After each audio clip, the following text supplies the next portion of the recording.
as to merger. So be it. Anything about mitigation you'd like to say? Yes, Your Honor. Obviously, you presided over the trial in this case, had an opportunity to observe all the testimony.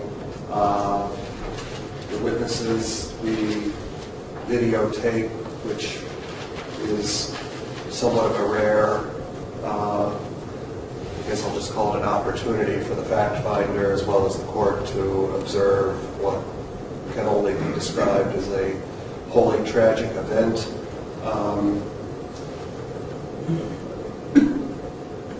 Sitting beside me is a young man who managed in about 30 minutes to destroy his life. He, as the court is aware, has next to no criminal history. He does have somewhat of a stereotypical background of young people who sometimes find themselves a little bit lost at crossroads in their lives. He spent time in foster homes. One of his parents was incarcerated. I don't expect that helped him in his development. He was working at the time this happened, lived with a girlfriend. The initial reaction from everyone who knew him was just disbelief and shock and pure heartbreak when this occurred. I think the court is aware, and we did our very best, Mr. McDonald and I, to try this case with an appropriate level of dignity and respect and compassion for the family of Mr. Sposett. I don't believe Mr. Sinclair ever took a position of denying any level of responsibility, but as his lawyers, we tried to get to some type of middle ground, Your Honor. None of that would ever do anything to minimize, diminish, comfort, or relieve this family of their loss. It's difficult work sometimes for Mr. McDonald and I to do what we do with an audience of people whose hearts are broken. But we did try to do this in a way that brought into question some of the culpability issues that the jury made its finding. The last thing I would probably say, Your Honor, is that, again, without questioning the outcome of the trial, I think there are a lot of what-ifs that came about during this incident that don't necessarily, they're not defenses, but not being able to run away, not being able to open a door, having been shot first. I mean, there are, I think, some what-ifs, how this could have ended differently, and that doesn't do anything to change where we are today, but it's my firm belief that this young man never believed, intended, or expected anything like this to happen on the day that it happened. And we would ask the court to take into account those factors under the sentencing law to craft a sentence which will obviously consume the greater share of this young man's life, but will perhaps afford him an opportunity at some point to re-enter society. I perhaps am not the most popular of sentiments at this moment, Your Honor, but his remorse has been present from the beginning, and I think he expressed it to Detective Wells the first time he spoke to the police, so we would ask the court to take that into account. Thank you very much. Mr. Cleary? Thank you, Your Honor. On behalf of the state, Your Honor, the victim's family would like to address the court, but ask that they come on up.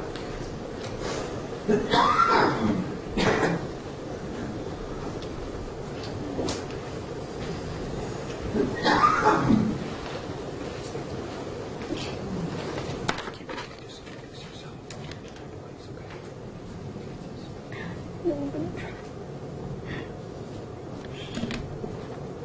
name is Kimberly Spossit. I can't hear you. My name is Kimberly Spossit. This is my son Brandon, Brian, and Bradley. Just want to tell you a little bit about Bob. How beautiful he was inside and out.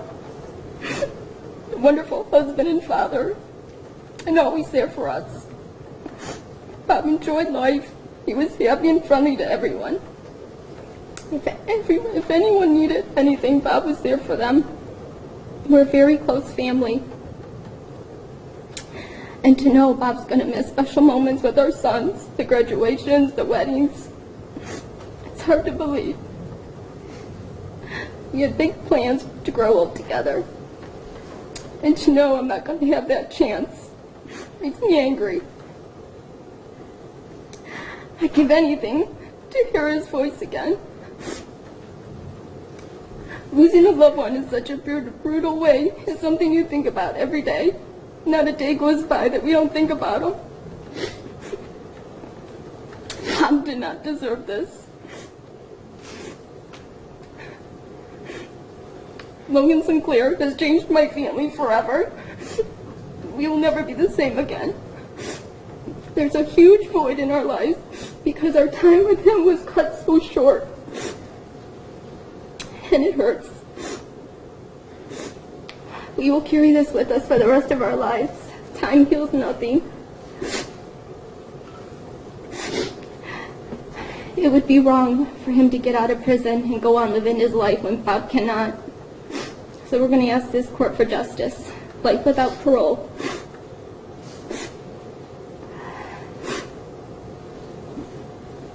I hate that he's still breathing. Because I know November 28th was not his first time. It was only his first time getting caught. He chose this. He walked in to the gas station with a loaded gun. He knew what he was doing. It's just evil. I want him to feel pain every day. That he's in prison like my family feels. I want the rest of his life to be just pure hell. He owns this, Your Honor. He owns this. Anything less than 50 years would not be justice for Bob, because Bob did not deserve this. Thank you.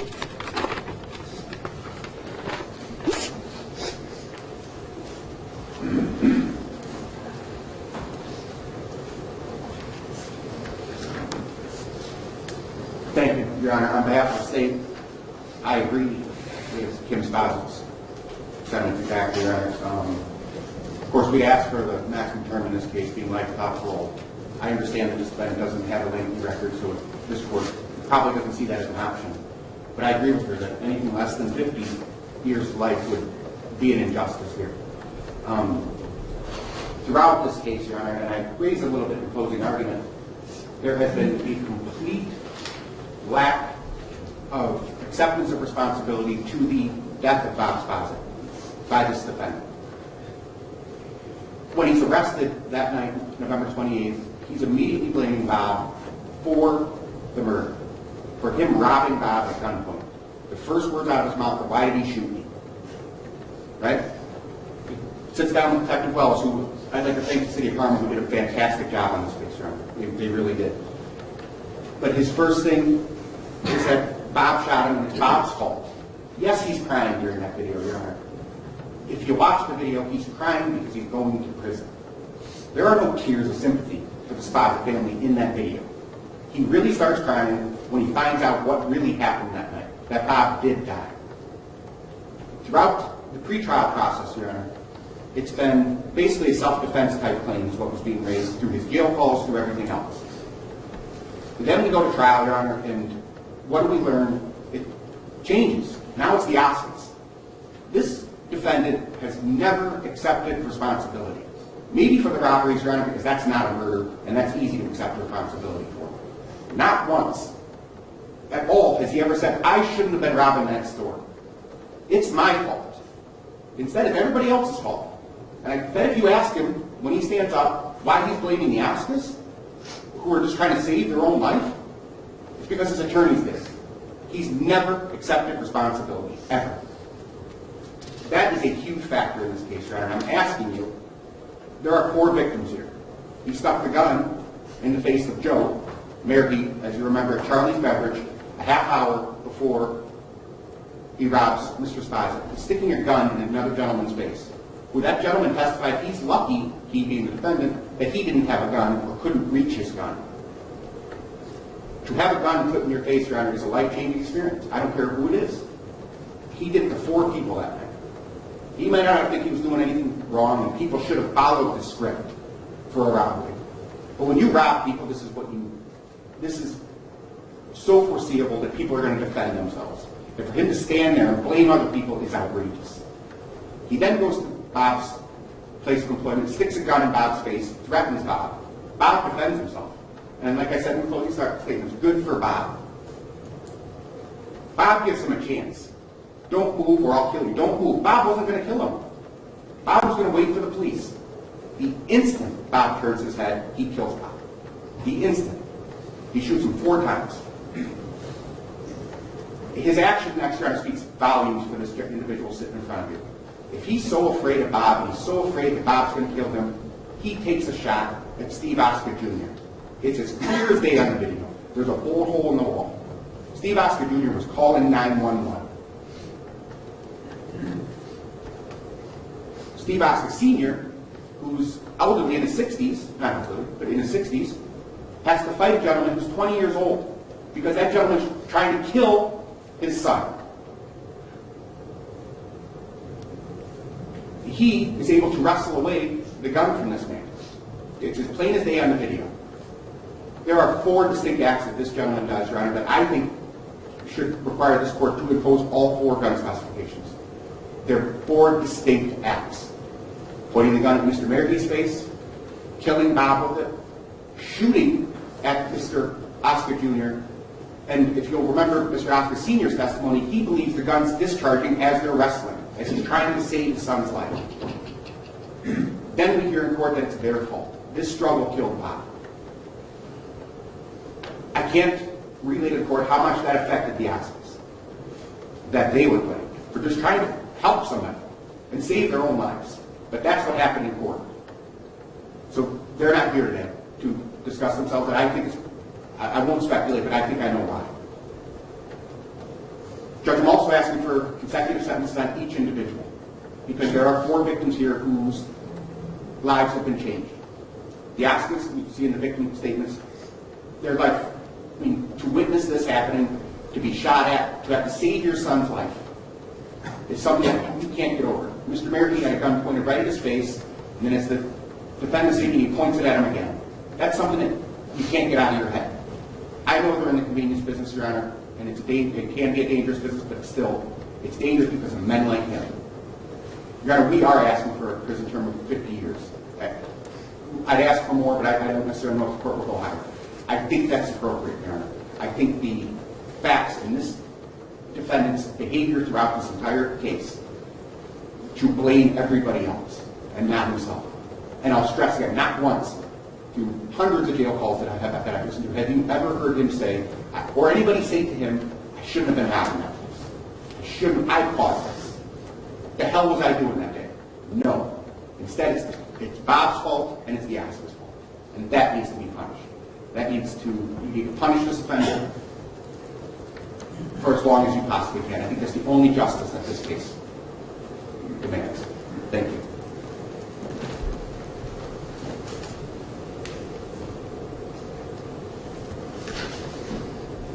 Mr. Sinclair, what would you like to say, sir?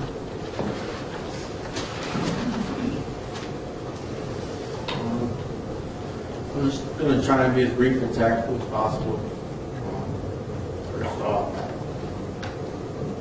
I'm so sorry for what I've done to your family. I can't take it back. And there's nobody's fault but mine.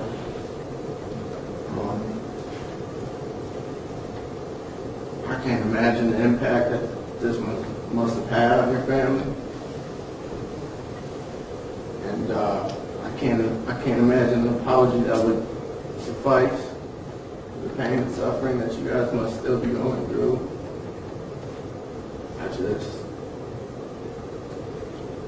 It's just not fair to have to come back to court on top of all of it, just to hear me say I'm sorry, you know?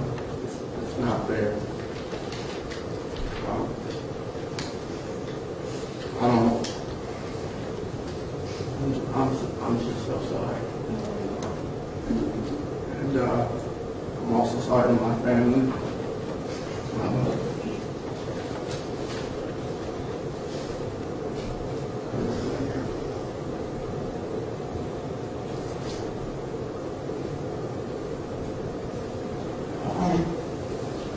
Some people have said that I've shown no emotion during the trial or during my verdict.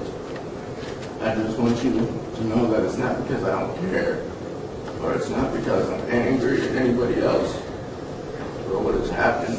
I'm just trying to be strong for my family because I want them to be strong for me. Thank you all for listening to what I have to say. Because I know you didn't have to.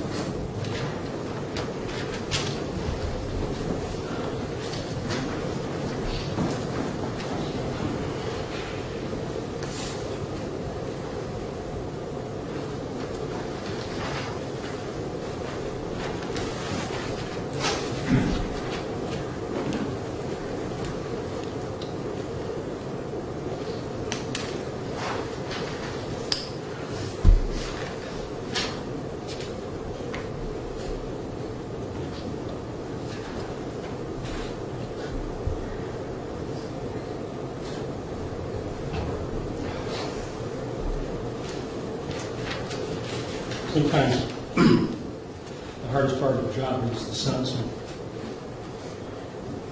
In this particular case, it's no different, except that I have an individual down here that has only had one or two misdemeanors in his past before he went out and did this. It did not escape me that when I heard Mr. Richardson talking about how 30 minutes of defense length was correct, I think was the term he used. And that, of course, does generate a certain amount of sympathy. However, what about Mr. Spaza? What about both of the Oscars? What about Mr. Mary's? They were also significantly affected. Although Oscars are not here in person, they did complete a victim impact statement. And I believe Oscar Senior's having nightmares, Oscar Junior's having some problems too. I don't have anything from Mr. Verhey to indicate he's got any long-term issues in this. And you know, although I hear that you didn't intend any of this to happen, the fact of the matter is, you committed a robbery with a loaded weapon. If you were not serious about using a weapon, it could have been an unloaded gun. Or it could have been a disabled gun, or it could have been an airsoft pistol. If all you really wanted to do was engender in the minds of the victims fear, we wouldn't be having this discussion here today if that were the case. So, with regard to count number 2, for the aggravated murder of Robert Spaza, of course, going to impose life imprisonment with parole eligibility after 34 years. For the aggravated robbery of Robert Spaza, count number 5 to 7 years. That will be concurrent with count number 1. For the felonious assault of Steve Oscar Sr. and the felonious assault of Steve Oscar Jr., counts 7 and 8, be 7 years each of those concurrent with each other. With regard to count number 12, that involves the aggravated robbery of Joe Mary, 7 years. And that will be, and the sentences now will be served as follows. The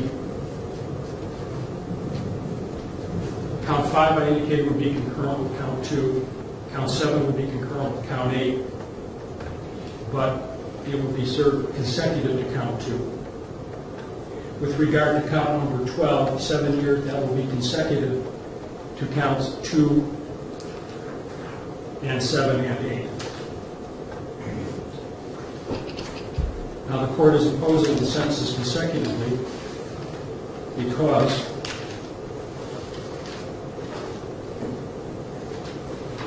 they're necessary to protect the public.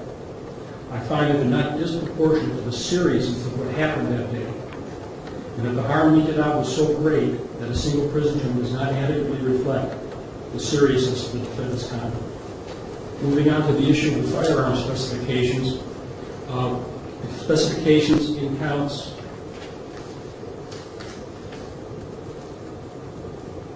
2 and 7 to be consecutive to each other. The firearm specifications count 5, 8, and 12 concurrent with each other, concurrent with the counts 2 and 7. Now, what I put on the record here, I'm going to boil down to the bottom line. It's 50 years. It's 30 years plus 14 years for the other two cases, plus 6 years on firearm specifications. All right. I know it's not lights out, but our law does have a spectrum of sentences, and this is what I've chosen to do, and I think is appropriate. I'm very sorry to meet everybody under these circumstances. I have thought about this case a lot, and I will continue to think about it a lot. So, the memory of Robert Spaza, at least from my point of view, will not be forgotten. Okay. Thank you all very much. Judge, we do have to advise of PRC. I know it seems silly. Okay.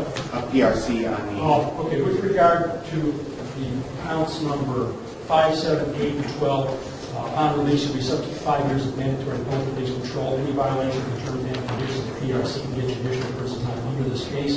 With regard to how to address the medical referral review board member. Thank you, Your Honor. Waiver of finding costs, Your Honor. Yeah, we'll suspend on the line. Sentence.